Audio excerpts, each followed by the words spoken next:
So there are different types of video setups that I want to go through, and the basic ones that I kind of created these buckets for include vlog style, talking head / demonstration, documentary, narrative, and creative. So first we have the vlog style. So vlog typically could mean anything because it started out as video blog, but what it's transformed to is this style of video production where you are filming yourself at a close range. So you are carrying around a camera and you are just going about your daily business and you are filming it.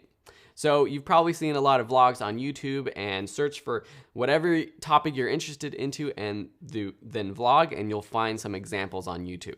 With talking head / demonstration, this is actually more of that sort of setup, what I'm doing right now, where I have a static camera. I'm talking to the camera. There's a lot of YouTubers out there that do sort of like news shows or commentary, and they are literally just talking to the camera, or they're doing sort of more of a screencast and they are looking at the screen, gaming, that kind of thing. And this is more of that talking head setup. I also include this sort of demonstration style because it's very similar, and that could be where you're doing sort of like a cooking show or something like that, where you are showing something. Cooking, it could be sewing, something creative, arts and crafts. That's a demonstration, and it's a similar setup. And we're gonna be going through all the equipment you need for these setups in just a second. Next, you have documentary. This is where you are going out, you are filming something. This is journalistic, and maybe it's just you as a one-man team, and you have your setup and you're going out, or it's multiple people, but this is where you're capturing the world. It's not capturing yourself. And then lastly, we have narrative / what I'll call creative, which is a bucket of lots of things, such as just creative sort of experimental films, or it could be something like a music video. And this is really more of a higher production value where you are coming up with a story. This is just like a high budget Hollywood film. This is on a smaller scale. You have potentially a team. You could be filming it by yourself, but again, it's a different style of setup than like vlogging, for example. So what are the equipment? What's kind of the basic equipment you need for each of these setups? With the vlog setup, it's super simple. At the very basic, it could just be a smartphone or a camera that records yourself facing you. And even if it's the internal microphone, that's fine, but it's just a camera and you're holding it. If you want to increase the quality of your vlog, you're getting something like an onboard microphone that plugs into your camera, but it's just right on the camera. It's not external. It's not someone carrying around a boom mic, or it could technically be a lavalier mic that clips onto your shirt or something like that. But usually it's just all plugged in right there into the camera. And then you have something to hold the camera. So for a while, a lot of people have been using Gorilla Pods or selfie sticks to hold their cameras.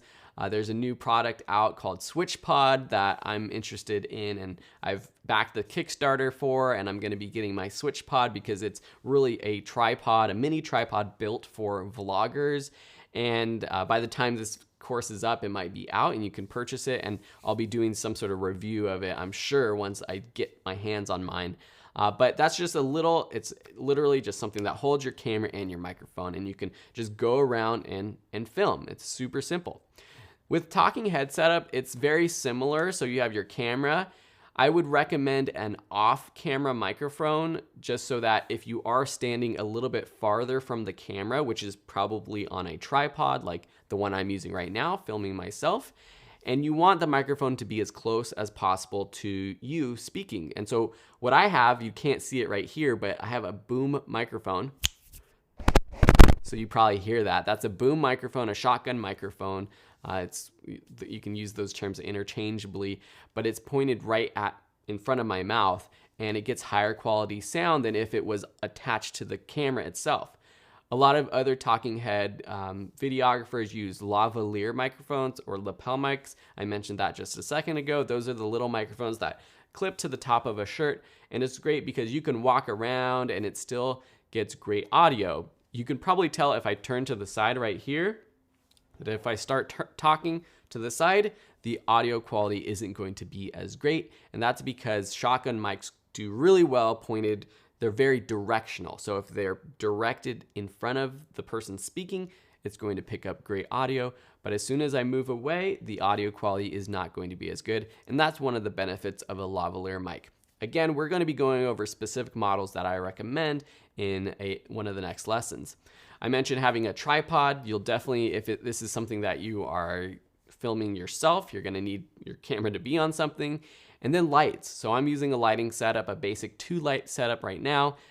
You can be using the classic 3-point lighting setup. These are all things we're going to be covering in the future. But really, if you're going to be doing this a lot, it's a good idea to eventually invest in a lighting kit that you can have set up to make your video creation as efficient as possible. Now I'm just going to go through these last couple really quickly because I'm not sure how many of you are doing this style of video, but with a documentary setup, it's a camera or maybe multiple cameras. Even if you're filming yourself, you could be shooting an interview with multiple angles or with multiple filmmakers. You have your on-camera microphone that is attached to your mic that is capturing sort of just the ambient audio that you're getting and just the natural sound of wherever you're filming. You know, you're filming a basketball game and you're hearing the sneakers on the court and the bounce of the ball and the clank of the hoop. Those are things that it's great to capture with a microphone that's attached to your camera. You might also have an off-board microphone. This would be similar to the talking head style, a shotgun mic or a lav mic if you're doing interviews and capturing sort of someone talking and you need that better quality. You can do this with an onboard microphone, but if you're farther than just a couple feet away from the person, I recommend an off-board microphone. Here you would use some sort of stabilization like a tripod. If you're static, a monopod, which is great for run and gun. If you're moving around, monopods are great for that. Helps you get steadier shots, pans and tilts, or some sort of stabilization like a gimbal that balances your camera and gets you those steady shots. With in-camera stabilization nowadays and future cameras, and that are most likely going to have better in-camera stabilization. Some cameras don't even need a gimbal anymore, but for now with the bigger cameras, if you are using a mirrorless or DSLR camera, you might need some sort of gimbal or cage at least to hold your camera and get it steadier than just handheld. And then of course lights if you are doing an interview setup, or even if you're just capturing scenes in a house or something, you might need to add your own artificial lighting so that everything's exposed properly. Next, we have the narrative setup. This is using one camera, multiple cameras. Typically, this is an off-camera microphone, like a boom microphone, so you can hear your talent. Most narrative films don't use lavalier microphones. They will have a boom operator who is shooting or recording the audio with a shotgun mic. And then you're going to have tripod, monopod, any kind of stabilization. It could be on a shoulder rig, just some sort of stabilization for the camera. And then definitely lights if you are setting up a scene. Some people just shoot with natural light, and with some of the cameras you can shoot in really low light situations nowadays. But still, it's a good idea to practice using lights and to have a lighting kit to help share your story and to create a mood with lighting even. All right, so these are all the different setups that I've created, or the buckets of setups. So the first thing you want to do is think about what setup are you going to use. Now, sometimes you can have the same equipment that is available and works for multiple setups. You might be doing vlog style, but then also documentary style, and that's perfectly fine. But for your main type of setup, that's the basic equipment that you're going to need. Now in the next lessons, we're going to get what you've all been waiting for, and we're going to dive into specific recommendations for all the gear that you need to be a YouTuber. See you then.